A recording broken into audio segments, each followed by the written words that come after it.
మీ తాకట్టు బంగారం కష్టాలకి good bye చెప్పండి. వెంటనే ఎన్ గోల్డ్ కి కాల్ చేయండి.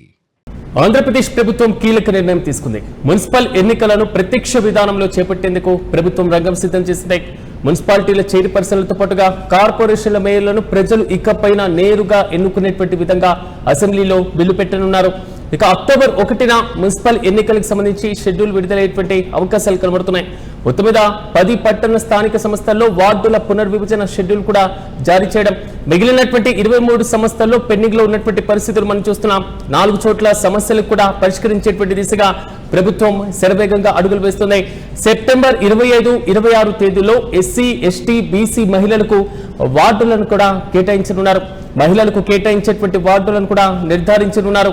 ఆ తర్వాత మేయర్లు, చైర్పర్సన్ల కోటా ప్రక్రియ ప్రారంభం కాబోతుంది. మొత్తం మీద 27 నుంచి 30 మధ్య రిజర్వేషన్ల ఖరారు, గెజిట్ మొత్తం ప్రక్రియ 45 రోజుల్లో పూర్తి చేసేందుకు రాష్ట్ర ప్రభుత్వం సర్వం సిద్ధం చేస్తున్నాయి. ఇప్పటికే ఎన్నికల్లో పూర్తి స్థాయిలో ఓటర్ల జాబితాను కూడా కసరత్తును ప్రారంభించారు. అయితే ఆంధ్రప్రదేశ్ లో స్థానిక సంస్థల ఎన్నికల్లో ఈసారి డిఫరెంట్ గా జరగబోతున్నాయి. దాదాపు ఒక 3 దశాబ్దాల తర్వాత స్థానిక సంస్థల ఎన్నికల్లో అత్యంత కీలకమైన స్థానిక ప్రజాప్రతినిధుల ఎన్నిక విధానంలో కీలకమైనటువంటి సంస్కరణ తీసుకురాబోతున్నారు. రాష్ట్రంలో మున్సిపల్ ఎన్నికలను ప్రత్యక్ష విధానంలో చేపట్టేందుకు ప్రభుత్వం రంగం సిద్ధం చేసినట్లుగా తెలుస్తున్నాయి. నగర పంచాయతీలు, మున్సిపాలిటీలు, అదేవిధంగా కార్పొరేషన్లు, ఇవి ప్రస్తుతం ఆంధ్రప్రదేశ్ లో ఉన్నటువంటి స్థానిక సంస్థల్లో పట్టణ స్థానిక సంస్థలుగా మనం పరిగణించేటువంటి అంశాలు.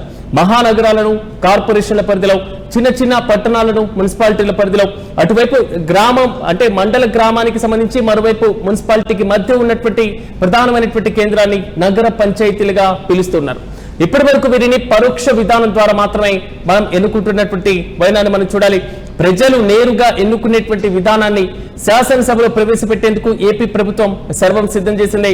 ఈ మేరకు మున్సిపల్ పట్టణాభివృద్ధి శాఖ ముసాయిదాను కూడా రూపొందించినట్లుగా తెలుస్తుంది. 1986 నుంచి మున్సిపల్ చైర్పర్సన్లు, మేయర్లను ప్రత్యక్ష ఎన్నిక ద్వారానే ఎన్నుకుంటూ వచ్చారు.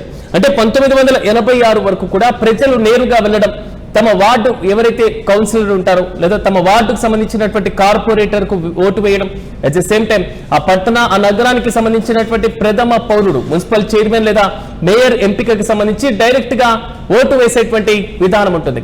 కానీ 2005లో కాంగ్రెస్ ప్రభుత్వం అధికారంలోకి వచ్చిన తర్వాత ముఖ్యమంత్రిగా వైఎస్ రాజశేఖర రెడ్డి గారు బాధ్యతలు స్వీకరించినప్పుడు ప్రత్యక్ష ఎన్నికలకు స్వస్తి పలకడం జరిగింది. ప్రజలు ఎన్నుకునేటువంటి కౌన్సిలర్లు లేదా కార్పొరేటర్లే తమలో ఒకరిని చైర్మన్ గా లేదా మేయర్ గా ఎన్నుకునేటువంటి పరోక్ష విధానం తీసుకురావడం జరిగింది. ఈ పద్ధతి కారణంగా మున్సిపాలిటీలు, కార్పొరేషన్లు పాలనాపరమైన, అభివృద్ధిపరమైనటువంటి అనేక ఆటంకాలు ఎదురవుతున్నాయనేది ప్రజెంట్ రాష్ట్ర ప్రభుత్వం ఆలోచన తీరుగా తెలుస్తున్నాయి. ఒక్కసారి మనం ప్రజెంట్ ఉన్నటువంటి పద్ధతి లేదా మార్పులకు గురవుతున్నటువంటి కీలక చట్ట సవరణ, ఈ 2 అంశాలను ఒకసారి బేరీజు వేసుకుందాం. సాధారణంగా ఒక ఓటరు వెళ్లి తమ పరిధిలో ఉన్నటువంటి పట్టణంలో కౌన్సిలర్ కి ఓటు వేయడం ఇప్పుడు మనం చూస్తున్నాం. ఆ కౌన్సిలర్లందరూ పట్టణ ప్రాంతాల్లో ఉన్న 30 వార్డులో లేదా 35 వార్డులో 40 వార్డులకు సంబంధించినటువంటి వారు కౌన్సిలర్లు కౌన్సిల్ సమావేశానికి హాజరవుతారు. మున్సిపల్ కమిషనర్ కూడా దానికి హాజరవుతారు. వారిలో ఒకరిని మున్సిపల్ చైర్మన్ గా, మరొకరిని వైస్ చైర్మన్ గా ఎన్నుకునేటువంటి అవకాశాలు కనబడుతుంటాయి. అంటే పరోక్ష పద్ధతిలో మున్సిపల్ చైర్మన్లు ఎన్నిక ఇప్పటి వరకు సాగింది. కానీ ఇకపైన గ్రామ సర్పంచ్ ఏ విధంగా అయితే ప్రజల ద్వారా ప్రత్యక్షంగా ఎన్నికవుతున్నారో అదే రీతిలో మున్సిపల్ చైర్మన్ కూడా ఎన్నికవుతారు. మున్సిపాలిటీ అదే కార్పొరేషన్ కి సంబంధించినటువంటి మేయర్ కూడా డైరెక్ట్ గా ప్రజల ద్వారానే ఎన్నిక కాబోతున్నారు. 1986 ముందుకున్నటువంటి ఈ పద్ధతి మొత్తం కూడా ఆ తర్వాత 2005 తర్వాత మార్పునకు గురైనటువంటి విషయాన్ని కూడా మనం చూసాం. కానీ 2005 తర్వాత ఇప్పుడు మళ్ళీ 2026లో పాలనాపరమైన, అభివృద్ధి పరమైనటువంటి ఆటంకాలు ఏర్పడుతున్నాయి అనేటువంటి అంశం కూడా కొంతవరకు కీలకంగా పరిగణలోకి తీసుకున్నట్లుగా తెలుస్తున్నాయి. ఎందుకంటే సాధారణంగా మున్సిపల్ చైర్మన్లు లేదా నగర మేయర్ల పైన అవిశ్వాస తీర్మానాల ఆధారంగా లేదా కార్పొరేటర్లు, మరి ముఖ్యంగా కౌన్సిలర్లు వేరే పార్టీ ఫిరాయింపుల ఆధారంగా వారిని పదవి నుంచి తొలగించడం, పదవీచ్యుతుని చేయడం, వారిపైన అవిశ్వాస తీర్మానాలు ప్రవేశపెట్టడం, ఈ రాజకీయపరమైనటువంటి రగడ ఈ మొత్తం కూడా అభివృద్ధికి, పాలనా పరంగా అనేక ఆటంకాలకు కారణంగా మారుతుంది అనేటువంటి అంశం మాత్రం చాలా బలంగా వినబడుతుంది. ఇదే ప్రధానమైనటువంటి ఆలోచనగా తాజాగా రాష్ట్ర ప్రభుత్వం కీలక నిర్ణయం తీసుకున్నటువంటి వైనాన్ని మనం చూస్తున్నాం. భారత రాజ్యాంగంలో 74వ రాజ్యాంగ సవరణ ద్వారా ఆర్టికల్ నెంబర్ 243 P నుంచి 243 ZG వరకు అంటే పూర్తి స్థాయిలో పట్టణ ప్రాంతాలకు సంబంధించినటువంటి ఎన్నిక ఏ విధంగా జరగాలి, రిజర్వేషన్లు ఏ విధంగా సాగాలి, మున్సిపాలిటీల నిర్మాణం ఏ విధంగా ఉంటుంది, వార్డుల విభజన ఏ విధంగా సాగుతుంది, ఈ రిజర్వేషన్ల ప్రక్రియలో ఎవరెవరికి కీలకమైనటువంటి కేటాయింపులు రాజ్యాంగబద్ధంగా సాగుతాయి, ఈ మొత్తం అంశాలను పరంపరను క్లియర్ కట్ గా మెన్షన్ చేయడం జరిగింది. కానీ రాజ్యాంగంలో చేసినటువంటి ఈ ఏదైతే రాజ్యాంగ సవరణ బిల్లులో రాష్ట్ర ప్రభుత్వాలకు 100% అంటే యథేచ్ఛగా ఆయా ప్రాంతాలలో స్థానిక సంస్థల నిర్మాణ పూర్తి అధికారం రాష్ట్ర ప్రభుత్వాలకి కల్పించడం మనందరికీ తెలిసిందే. ఎందుకంటే ఉదాహరణకు ఆంధ్రప్రదేశ్లో ఇప్పుడు 3 అంచెల పంచాయతీరాజ్ వ్యవస్థ ఉంది, కానీ వెస్ట్ బెంగాల్లో 4 అంచెల పంచాయతీరాజ్ వ్యవస్థ, కర్ణాటకలో కీలకమైనగా మరికొన్ని పంచాయతీరాజ్ వ్యవస్థ, ప్రతి రాష్ట్రంలో ఒకే విధంగా లేకుండా అనేక నిర్మాణాలు కూడా సాగుతున్నాయి. ఇదే ప్రధాన అధికారంగా రాష్ట్ర ప్రభుత్వం పట్టణ స్థానిక సంస్థల్లో కీలక మార్పునకు ఒక బిల్లును తీసుకొస్తున్నాయి. దీంతో కూటమి ప్రభుత్వం మళ్ళీ ప్రత్యక్ష ఎన్నికల నిర్వహణకు బిల్లు రూపకల్పన చేసినటువంటి వైనాన్ని మనం చూస్తున్నాం. ఇదిలా ఉంటే అక్టోబర్ 1వ తేదీన ఎన్నికలకు సంబంధించి మున్సిపల్ శాఖ షెడ్యూల్ జారీ చేసేటువంటి ప్రతిపాదన కూడా సిద్ధం చేసినట్లుగా తెలుస్తుంది. ఇక సెప్టెంబర్ 25, 26 తేదీలో ఎస్సీ, ఎస్టీ, బీసీ మహిళలకు కేటాయించాల్సినటువంటి వార్డులను కూడా నిర్ధారించనున్నారు. దీని తర్వాత పూర్తి స్థాయిలో మేయర్లు, చైర్పర్సన్ల రిజర్వేషన్ల ప్రక్రియ, రోస్టర్ విధానంలో చేపట్టాల్సినటువంటి చర్యలు, ఈ అంశాన్ని కూడా పరిగణలోకి తీసుకుంటున్నట్లుగా తెలుస్తుంది. అయితే రాష్ట్రంలో 123 పట్టణ స్థానిక సంస్థలు ఉన్నాయి. అంటే నగర పంచాయతీలైనా, మున్సిపాలిటీలైనా, మున్సిపల్ కార్పొరేషన్లైనా, వీటిలో దాదాపు 100 పట్టణ స్థానిక సంస్థల్లో మున్సిపాలిటీలకు సంబంధించినటువంటి వార్డుల విభజన కూడా కంప్లీట్ అయిపోయింది. కేవలం కొన్ని మాత్రం ఇంకా కోర్టు కేసుల్లో పెండింగ్ లో ఉన్నటువంటి వైనాన్ని మనం చూస్తున్నాం.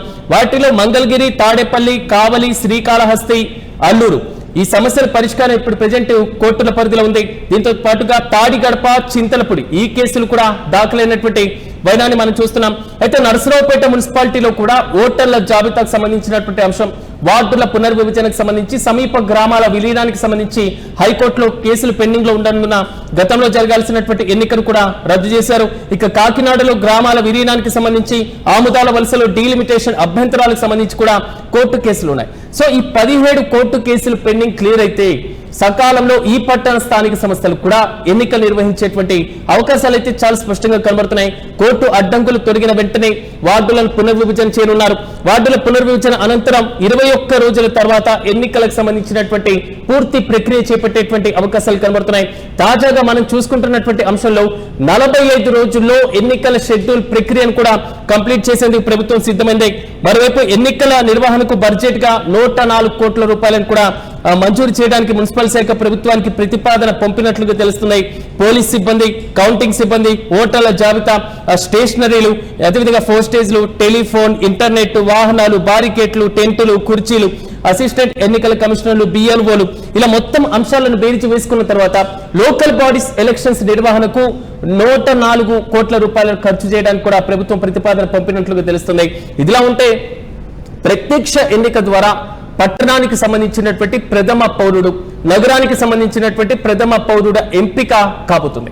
ఈ ఎన్నిక త్వరలోనే ప్రత్యక్షంగా జరిగేందుకు రాష్ట్ర ప్రభుత్వం కీలక బిల్లులను శాసనసభలో ప్రవేశపెట్టడానికి సర్వం సిద్ధం చేసింది. సెప్టెంబర్ 27, 30 మధ్య కలెక్టర్ల ద్వారా రిజర్వేషన్లను కూడా కేటాయించనున్నారు. జిల్లాను ఒక యూనిట్ గా తీసుకునేటువంటి అవకాశాలు కనబడుతున్నాయి. ఇక గెజెట్ ప్రచురణ పూర్తయిన తర్వాత దీనికి సంబంధించిన ప్రతిపాదన కూడా ఫైనల్ చేయబోతున్నారు.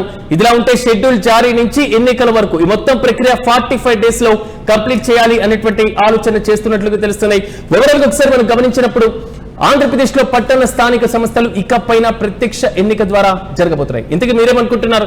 ఇప్పటి వరకు పరోక్షంగా ఎన్నికైనటువంటి మున్సిపల్ చైర్మన్లు, నగర మేయర్లకు సంబంధించినటువంటి అంశాన్ని ఇకపైన మీరు కూడా వెళ్లి ప్రత్యక్షంగా వారిని ఓటు వేయడం ద్వారా కీలకంగా ఎన్నిక చేయబోతున్నారు. దీంతో పాటుగా అభివృద్ధి పరమైన, పాలనా పరమైనటువంటి ఆటంకాలు ఎదురుతున్నాయి కాబట్టి అవిశ్వాస తీర్మానాలు, రాజకీయ రగడ లేదా కౌన్సిలర్లు, కార్పొరేటర్ల యొక్క బలాబలాలపైన ఈ కుర్చీలాట సాగుతుంది కాబట్టి, పార్టీల ఫిరాయింపులు అత్యంత కీలకంగా ఉంటుంది కాబట్టి, సో ఇకపైన ఈ మొత్తానికి పులి స్టాప్ పెట్టాలి అనేటువంటి ఆలోచనతోనే ప్రత్యక్ష ఎన్నికలు మేము నిర్వహిస్తున్నామనేటువంటి ఆలోచన ఏపీ ప్రభుత్వం దగ్గర నుంచి వస్తుంది. ఇంతకీ మీ ప్రాంతానికి సంబంధించిన మేయర్ లేదా మున్సిపల్ చైర్మన్ ఎన్నికలకు సంబంధించి ప్రత్యక్షంగా ఓటు వేసేందుకు మీరు సిద్ధంగా ఉన్నారా? మీ అభిప్రాయాన్ని కూడా కామెంట్లో తెలియజేయండి.